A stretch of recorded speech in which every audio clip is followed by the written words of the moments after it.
जो सच्चाई आज अनिरुद्ध से छिपते हुए आ रही होती है इतने दिनों से, वो सच्चाई आखिरकार विनायक सबके सामने बता देता है। हालांकि ये प्रोमो और ज्यादा मजेदार हो जाती है जब इसके साथ एपिसोड की एंडिंग होती है, बट सच में ये काफी कॉम्प्लिकेटेड और काफी मजेदार भी है। तो खैर बात करें एपिसोड की स्टार्टिंग की, एपिसोड की स्टार्टिंग विनायक के घर से होती है। अब यहाँ पे तो विनायक कहीं ना कहीं जो सृष्टि की सच्चाई है वो जानना चाहता है, और वो जानना चाहता है कि आखिरकार क्या क्या सच्चाई सृष्टि ने छिपा करके रखा है, उसका प्रीवियस लव कौन सा था और क्या हुआ था, कैसे इसका ब्रेकअप हुआ और क्या करने के लिए ये ट्रेनिंग के नाम पे गई थी। वैसे तो इसे पता है कि झनक इसकी बेटी है, लेकिन सबूत ये जुटाने की पूरी कोशिश कर रहा होता है। हालांकि ये बस बातों ही बातों में सारी सच्चाई निकलवाना चाहता है कि आखिरकार बताओ सृष्टि, तुम क्या सोचती हो, तुम अपने बच्चे को छोड़कर उसे कैसे एक्सेप्ट करोगे, या फिर कह लो कि तुम अपने बच्चे के साथ में उसे कैसे एक्सेप्ट करोगे जिससे तुम इतनी ज्यादा नफरत करती हो। खैर यहाँ तो सृष्टि उसकी बातों को समझ नहीं पाती है। अगर सच में समझ आ भी रही होती है तो वहां वो समझने की ना एक्टिंग करती है। उसे लगता है कि शायद विनायक के सामने एक्टिंग करना ही सही है, अगर इसे पता चल गया तो बहुत बड़ा तमाशा हो जाएगा, तो इससे अच्छा है कि इसको भी अंधेरे में रखना जरूरी है। लेकिन विनायक को तो सारी चीजें पता है।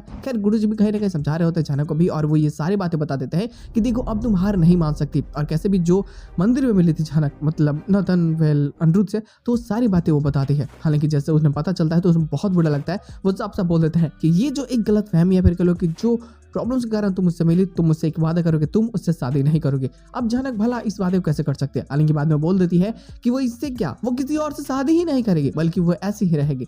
लेकिन सच तो यही है ना कि इसका शादी हो चुका है, शादी करे या ना करे ये किसकी पत्नी है, और ये इसे मानना ही होगा। खैर ये बहुत परेशान होती है और ये सारी चीजों के बारे में भी बताती है कि कैसे क्या हुआ था। अब यहाँ पे गुरुजी को समझ में आ जाता है कि भाई जो हो रहा है ना ये बहुत गलत है, या फिर कह लो कि बहुत बड़ा लफड़ा। और सृष्टि के कहने पे अर्जी जाकर के ये सारी बातें कि नतन के साथ में अनिरुद्ध पूजा करने के लिए मंदिर गया था, वो उसके घर बता देते, और घर वाले परेशान होते हैं कि अब वो क्या करे। वो चिंतित होते हैं कि अनिरुद्ध कहीं जानबूझ करके फिर से तो नहीं जा रहा है ना उसके घर पे उससे मिलने के लिए, फिर कह लो कि उसके करीब जाने के लिए, क्योंकि वो झनक के जैसे दिखती है, तो ऐसी तो गलतफहमी पैदा हो सकती है। अब ऐसा उनको लगता है, लेकिन उन सब की भी तैयारी होती है कि हम सबको जाना है। वेल वो 25वीं जो वर्षगांठ बनाने वाले हैं, मतलब शादी की खुशियां, हमें उनमें शिरकत करना है। अब वहां जो तमाशा होती है ना, ये तमाशा इतनी ज्यादा बड़ी होती है कि तुम कह सकते हो कि भाई बवाल हो जाती है। वो भी नेक्स्ट लेवल तमाशा ऐसी हो जाती है कि विनायक को सच्चाई तो ऑलरेडी पता चल चुकी होती है, और यहाँ अनिरुद्ध, झनक और वेल गुरुजी सभी लोग होते हैं। और जो विनायक स्टेज पे जाने के बाद में सारी सच्चाई बता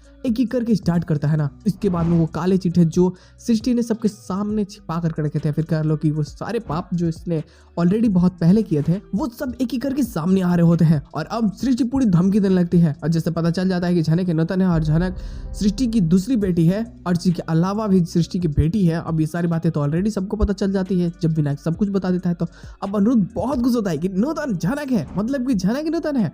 अब इसे लगता है कि शायद झनक की मौत नहीं हुई है, तो ये इसे गले लगा सकता है। खैर ये तो उतने लोग बीच में ही गले लगा लेता है। ये चोर और सृष्टि के केसेस वो सब बाद में हो गए, पहले इसको अपनी फीलिंग समझनी होती है। अब उतने लोग के बीच में अपने प्यार को एक्सेप्ट करता है कि ये झनक से कितना ज्यादा प्यार करता है। हालांकि ये सारी बातें पता चल जाती है सबको, और सभी लोग बहुत गुस्सा होते हैं, जो सच में काफी मजेदार हो जाती है। लेकिन सृष्टि की यहाँ से बहुत बुरी तरह से लगती है। फ्रॉड का केस, अटेम्प्ट टू मर्डर, बहुत सारी चार्जेस लगते हैं जो सच में बहुत ही बुरी तरीके से इसे फंसा देती है। और मान सकते हो कि जेल से निकलना इसके लिए थोड़ा मुश्किल तो होगा ही, जो सच में काफी मजेदार और काफी बेहतरीन होगी। तो गुडू लो बवाल होने वाला है, तो मजा तो आएगा। तो बस यार आज के बस इतना ही, हम लोग मिलते हैं बहुत जल्द किसी नए वीडियो के साथ में, तब तक के लिए बाय।